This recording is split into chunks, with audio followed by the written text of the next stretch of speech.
Hi, my name is Dylan Sprague. I'm the Instruction and Outreach Librarian for WCSU, and I'm recording this screen capture for Writing 101 composition students, and specifically for your final assignment, which will require you to create an argumentative essay that you'll need to find evidence to back up your arguments that you're making in that. By evidence, we mean scholarly, peer-reviewed evidence. So evidence collected by and written about by experts in the field that you're talking about. And there's a couple ways that you could access this kind of information through the library website. And there's four resources in particular that I'm going to point you towards. And we're going to spend some time searching with an example. The first of them is WestSearch. It's our library catalog. You can see it dead center on the screen right now. I'm also going to talk to you about EBSCO, specifically Academic Search Premier database, an all-purpose database that we subscribe to.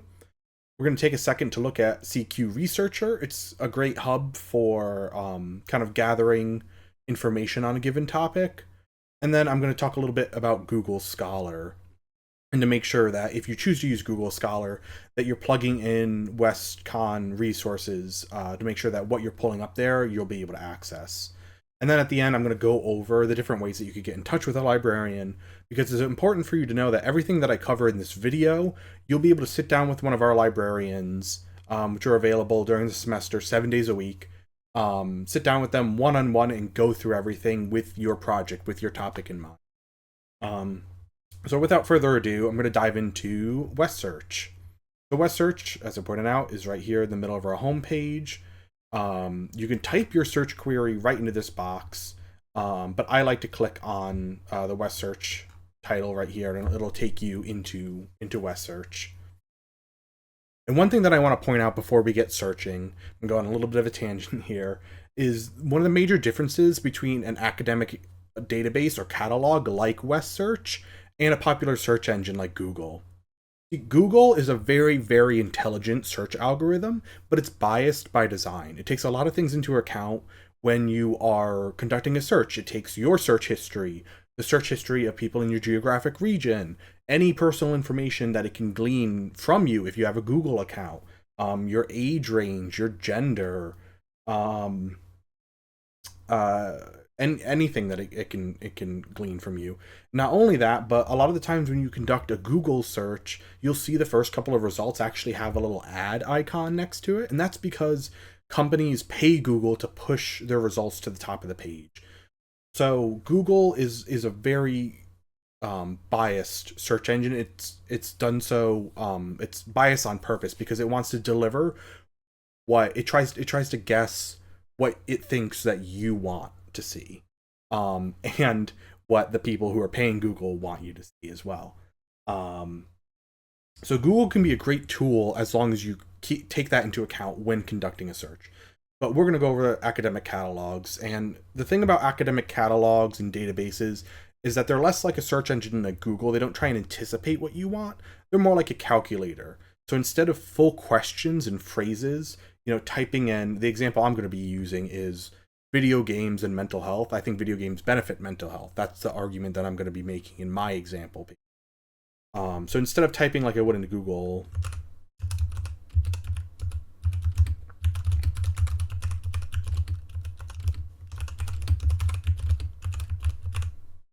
and you might even throw a question mark at the end of that if you're typing it into Google, if you're asking it of Google.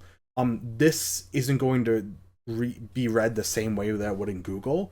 Instead, what I'm going to be entering into this search bar is something closer to an equation. And you need to think of academic catalogs and databases more like a calculator.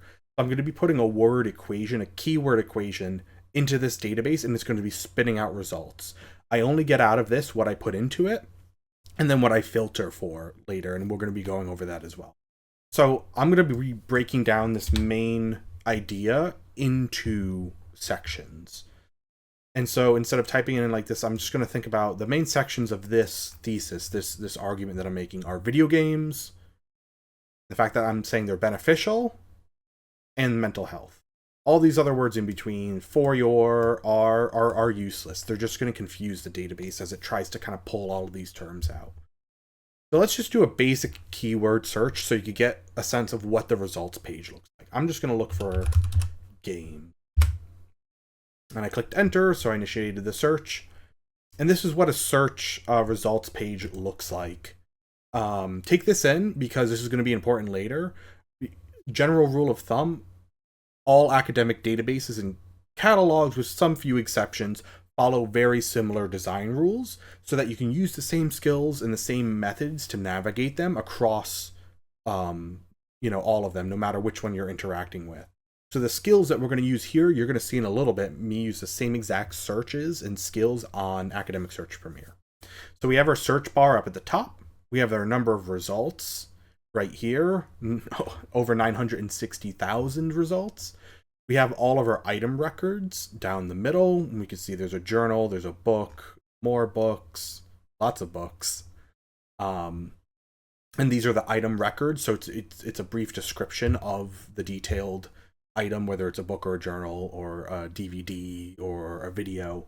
And then over on the left-hand side are filters. And this is something else that sets academic databases and catalogs aside from popular search engines like Google, is that you can refine your results using these tags, using these filters. And so I was talking before about finding scholarly information. So that's exactly what I want to filter for. So I'm going to go down this list and I'm going to start with show only, and I want full text online. I'm working from home or from my dorm or from somewhere off campus, from a coffee shop. I want to make sure that everything that comes up in these records I can access right now, right then. I'm also going to filter for peer-reviewed journals. Peer-reviewed refers to the process by which a paper or an article is edited and vetted to verify that it is correct and scholarly information before it's published. So if you hear your professor say scholarly information, a lot of the time they are talking about peer-reviewed information. So it's always a good idea to filter for peer-reviewed journals. And I'm specifically looking for articles within those journals. Lots of things are published in journals, sometimes opinion pieces, sometimes reviews. I just want articles. And so I'm going to filter for that as well, and then click Apply Filters. And we can see now the number of results that we have dropped significantly. We no longer see books, we no longer see journals, we only see articles now. And I'm going to click, before I move on, remember all filters over here on the left. And so you'll have these active filters, and it'll remember these going forward. So as I change, as I modify my search, it'll automatically apply these, because these aren't changing what I'm looking for. This is what I set out to find. What I'm going to be changing now is what I put into this search bar to affect the results that we see below. So I'm not just interested in games, I'm interested in video games. Specifically, there's all kinds of games. You might undertake a search just like this by typing in video games, but there's actually something you need to do, thinking about it like an equation, thinking about keywords, multiple keywords. This isn't just one keyword, it's a key phrase, it's 2 words. Google likes phrases, it likes full questions, but if you just type a string of words, if you type a phrase in, this database is going to get confused. So what I'm going to do is put this phrase in quotation marks, because really what that's telling the database is I want the keyword video next to the keyword games with nothing else in between, just a space, because we see games highlighted throughout these records. But if I click search now, we see video games highlighted throughout these records, nothing else in between. And we can see that the results dropped even more, and that these filters over on the left are still active. But 23,000 articles is a lot to comb through. Right off the bat, if we do an initial search, we can see right here, the second result is the benefits of playing video games. That's great. Let's give it a click and see what an item record looked like. This is the detailed item record. So this window, or kind of, slide, will pop up. And right at the top, you see publication information. This is important because you'll need it to form a citation for your paper. There's a couple options for saving and citing your this record, this article, which we'll go over in a second. This link here is what you'd click to then go view the article on a different website, and it'll always take you away from WestSearch when viewing. And if you scroll down, we have the detailed record. We can see the same information as above, the title, the authors, the publisher. We can also see all these subjects. And these are what whoever cataloged this item, whatever librarian or business cataloged this and put this in the database, in the catalog, applied all of these tags to it, these subject tags. And they work kind of like hashtags. If I clicked on one of these, it would perform a new search. If I clicked on emotion physiology, it would take me to a new search and it pull everything that had this tag. So you could kind of think of them like hashtags. So you could conduct a new search by doing that. Or you can, what I recommend is taking note of the tags you see here, especially in articles that are of use to you, and saving them so that you can add them to your search later. Scrolling down a little bit more, we can see the description of the article. Oftentimes, this is also known as the abstract. We'll see that in EBSCO, in Academic Search Premier. And this is usually an author-written summary of the article from top to bottom. So you have an introduction, you'll have some methodology, and then you'll have a conclusion. And these are great because you want to scan through these to see whether or not these articles are going to be of use for you. And usually immediately you can tell whether they're going to be of use for you by scanning through this abstract, and it'll save you a lot of reading time if you do so. So let's say that this article is of use to me. I want to save it. There's a couple ways that you can do that. If I'm signed in to Primo using my WCSU email password, signed into WestSearch, I can click on this pin tab and it'll add it to my favorites.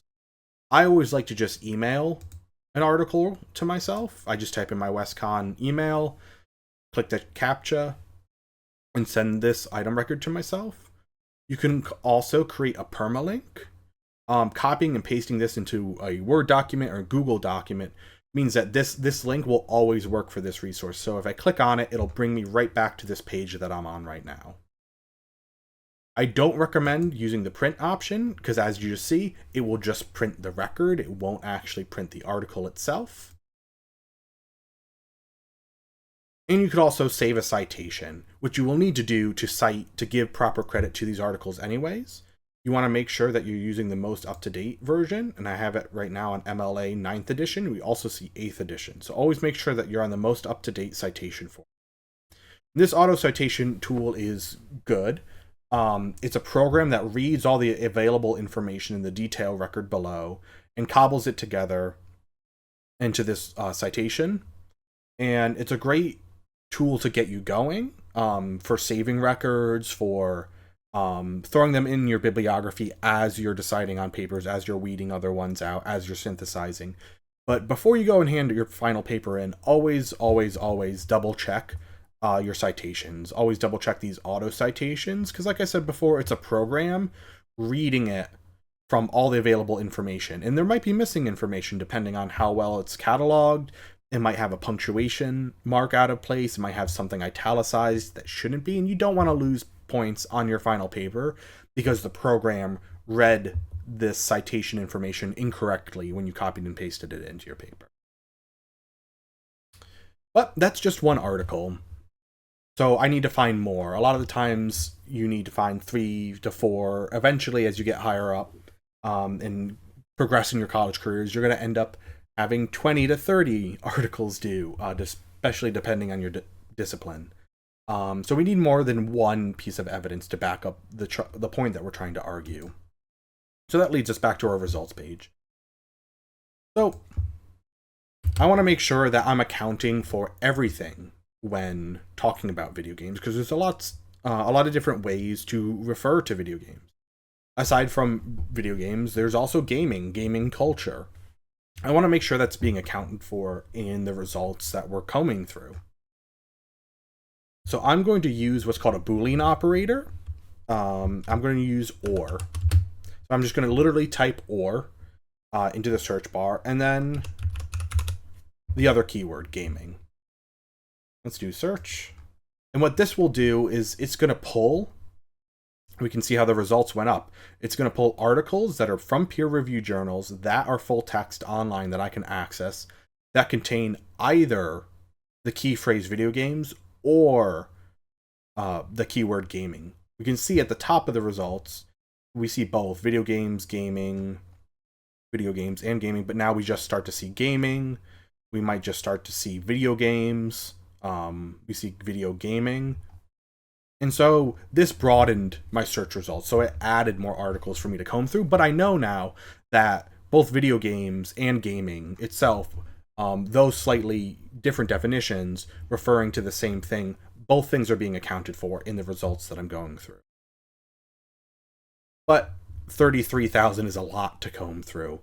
And this is where we start to bring in other subject areas. So I'm specifically concerned with mental health, and how gaming and video games are beneficial to mental health.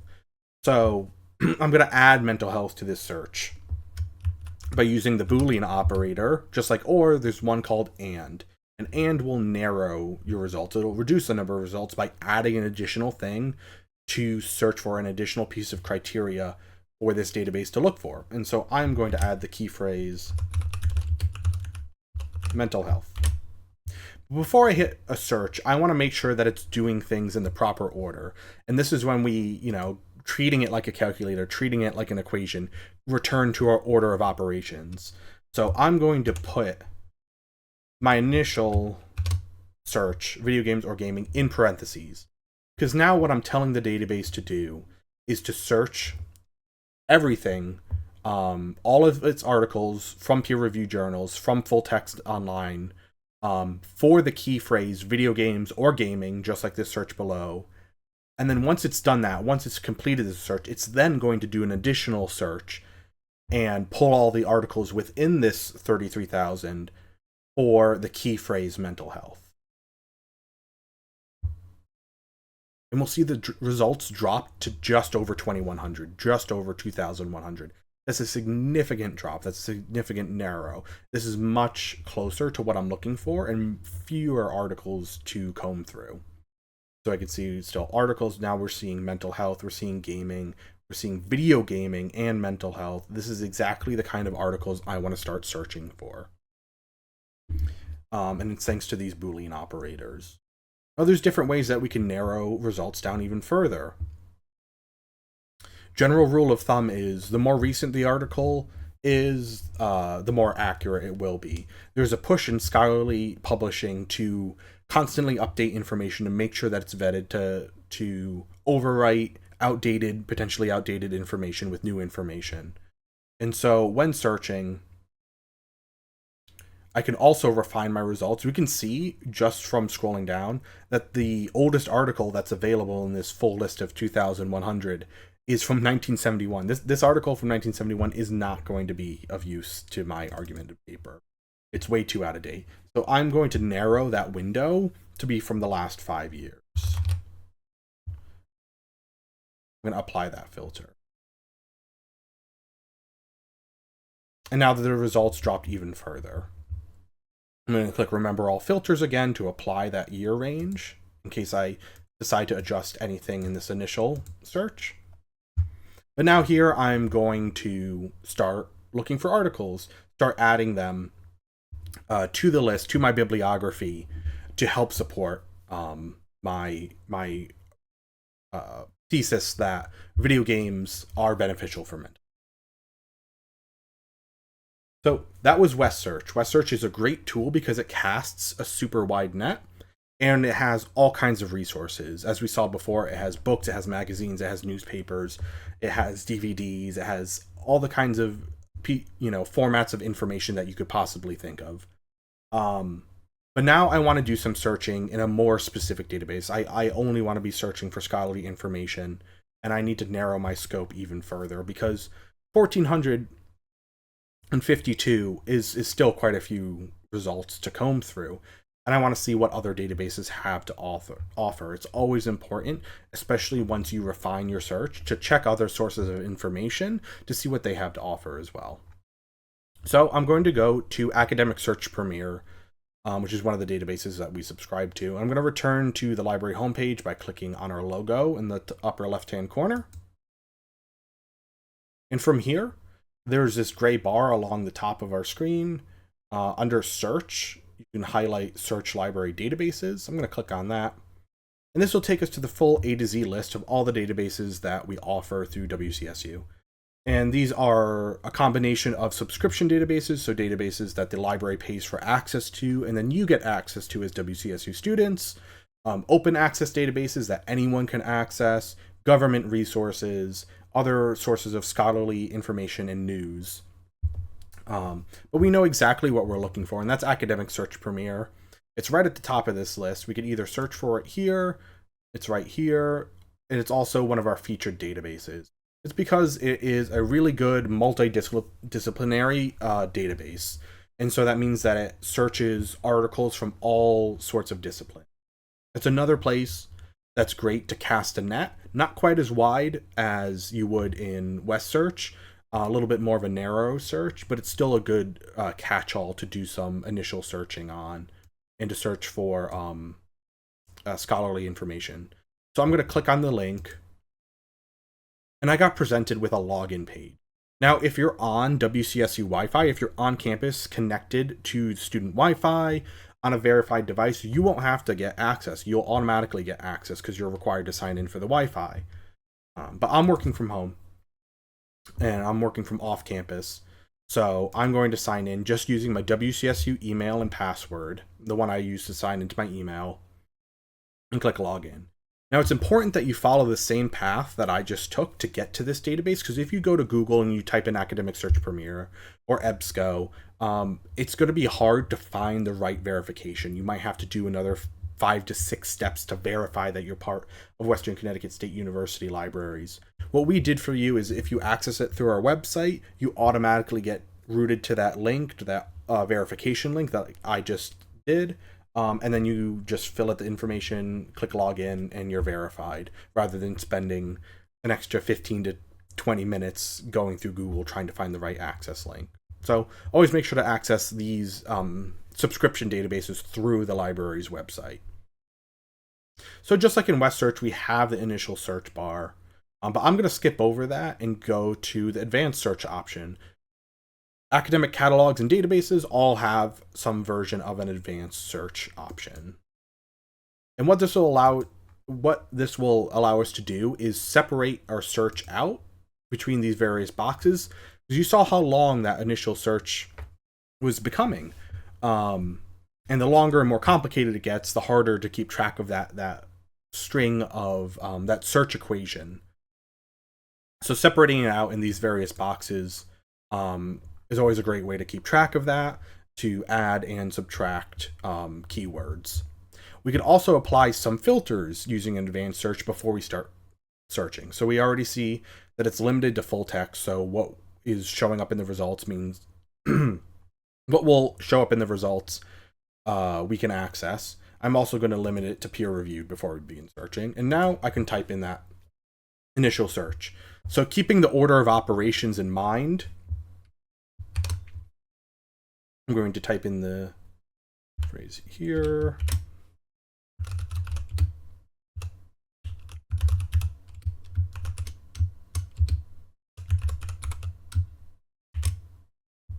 Oops. Video games or gaming. And I'm going to separate out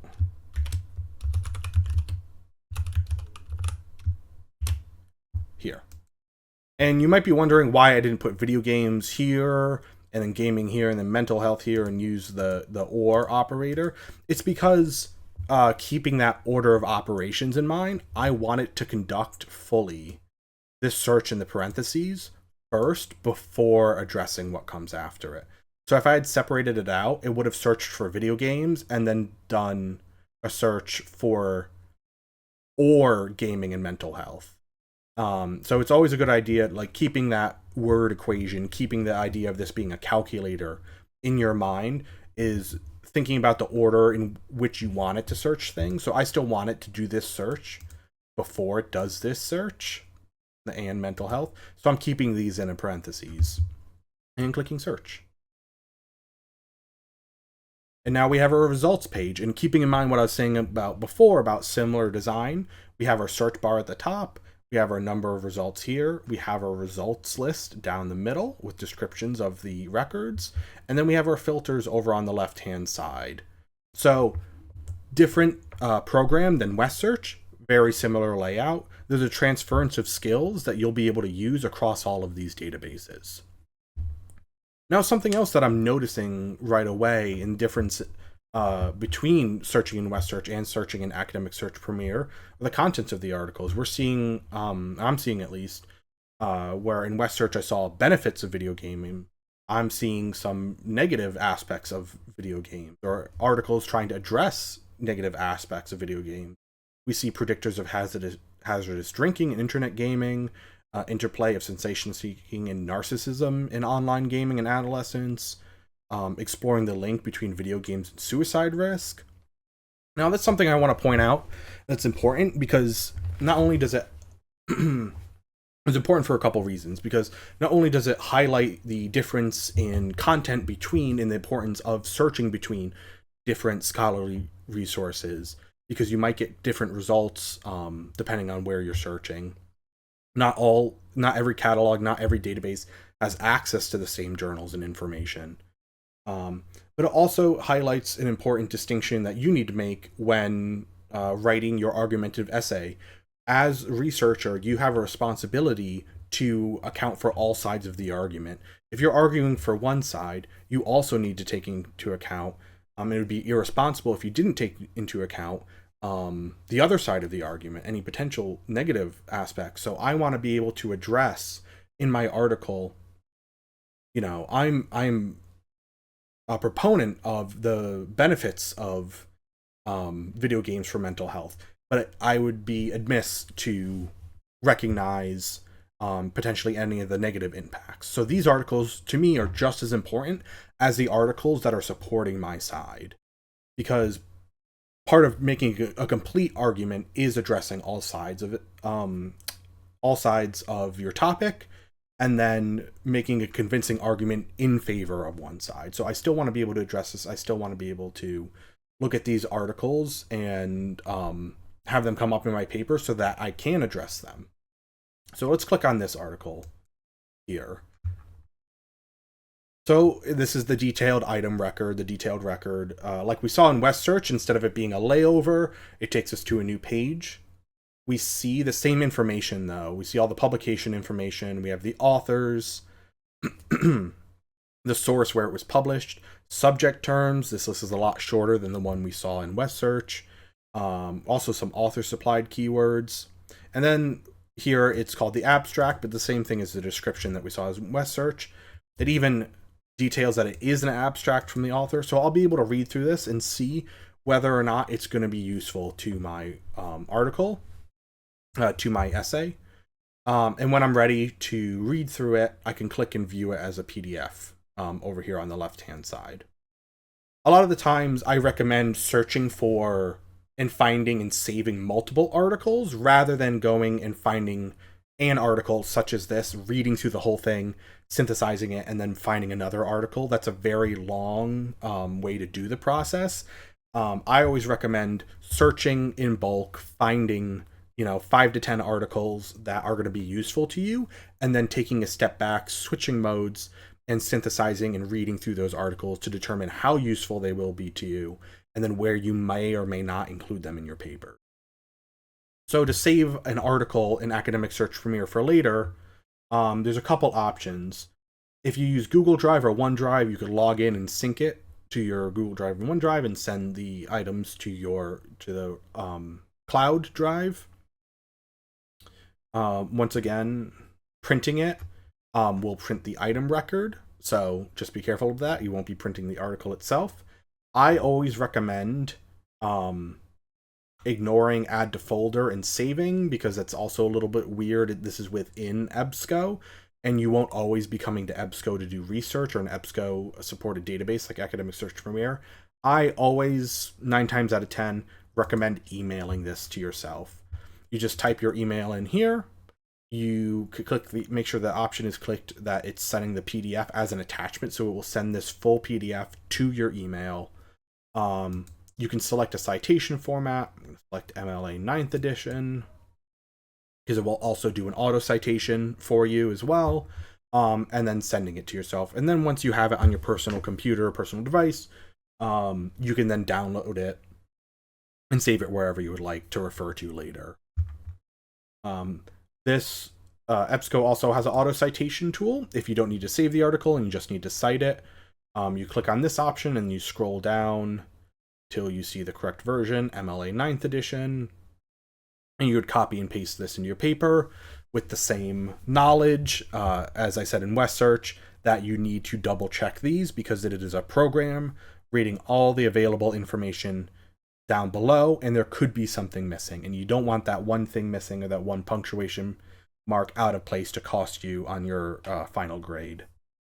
And there is also finally a permalink option here as well.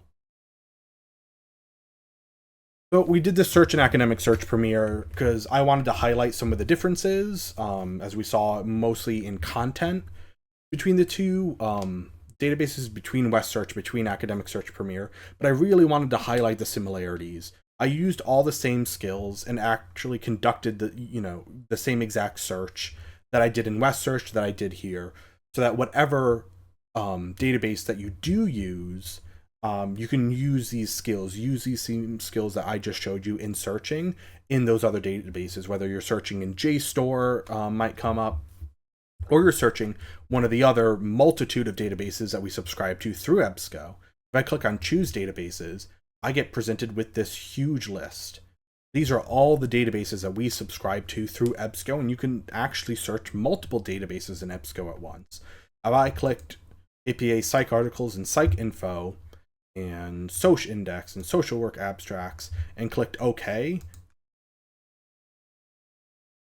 I would then search all of those databases at once. And if I click Advanced Search, I can see pre-filter options for all of those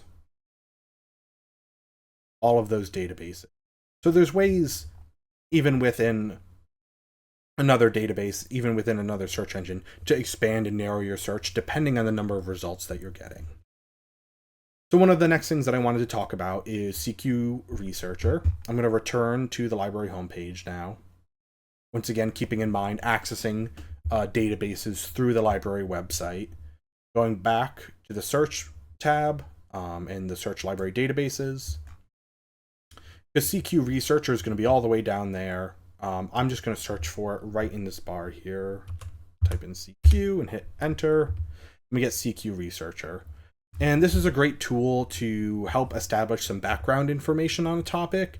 If you're having trouble getting going or getting a general consensus on the types of information and the types of resources that I've written on your topic, your question, this is a great place to start. So I'm going to click on CQ Researcher. Because I already verified my access with Academic Search Premier, it didn't ask me again, but if you're starting fresh, it would ask you to verify. This is something that we subscribe to. And here, the search options are a lot more simple, closer to something that you might encounter like in Google. So I'm going to type in video game benefits. And we'll get our results list. Here we can see additional filters over on the left. Let's see, there's a professional video game, video games and learning.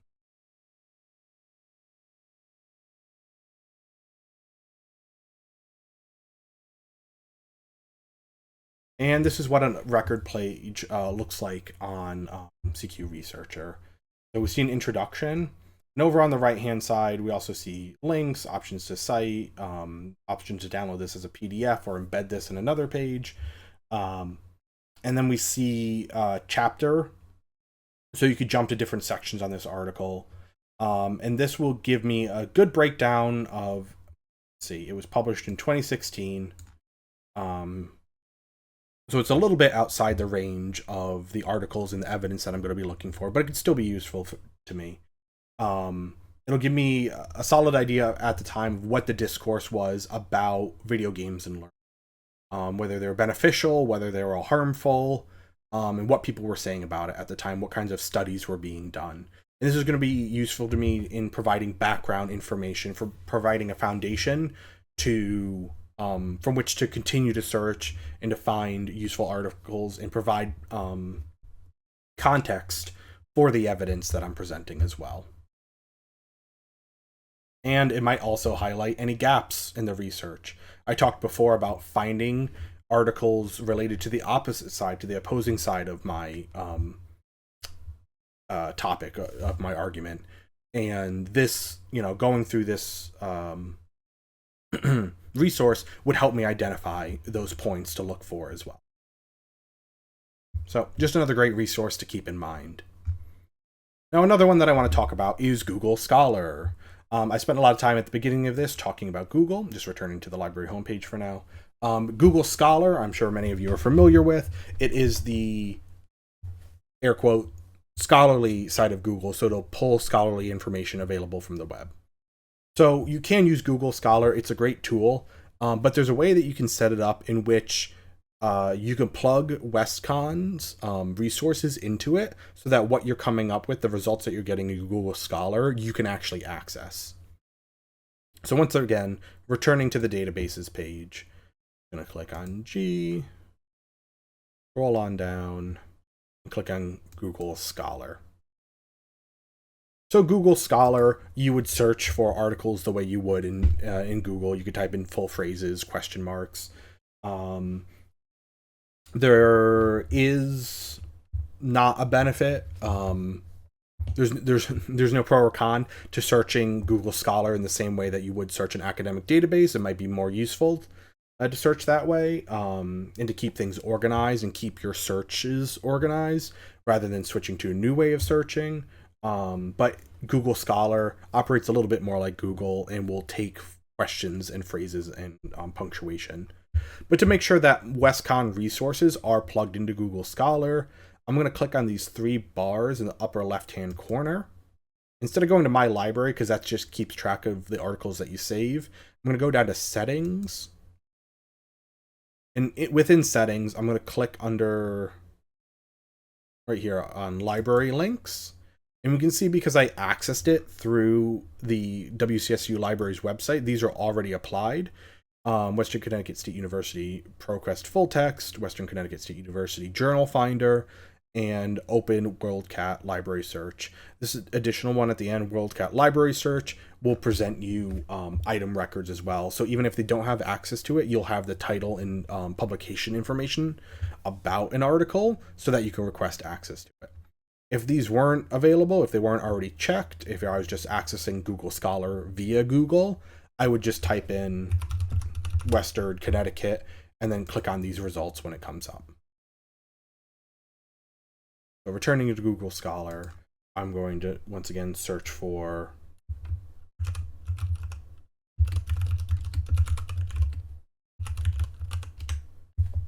and we have the results. We have the results right at the top. Some filters, but we'll see immediately not as many as you would get in an academic database. It's really just date ranges. So I'm going to go since 2020, and then we can see some of the articles that are available. Let's click on this first.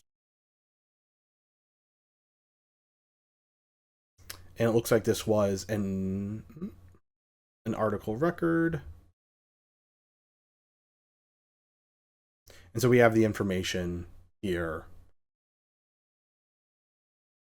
If we scroll down further, the full article is available online. Looks like this was open access, so that's great. But when searching on Google Scholar, not everything, and this is true for searching within databases and within academic catalogs like WestSearch, though it's a little less common because you're using filters. You might come across an article that you have all the information, you might have a description of it, but you can't actually access it. Or it's asking you to pay to access, or one-time pay, or to sign up for a subscription to the journal to access this article. While you're here as WCSU students, we don't want you paying for access to any of this scholarly information. That's why the libraries are here. We're here to get you in touch with scholarly information as quick as we can. And so there's ways for you to request articles that aren't available to you from the WCSU libraries. And you'd be placing an interlibrary loan. To do that, from the library homepage, you can go to this For Students tab on the gray bar and go down to Request Items from Non-CSU Libraries. And what you do is create, if you haven't already, and then log into an ILLiad account. There are steps on how to log in and create an ILLiad account below, but once you've created an account, you could then request items from other libraries, and we can get articles, we can get books, and we can get book chapters from libraries all over the world. So keep in mind, we don't want you to pay for access to any of this scholarly information.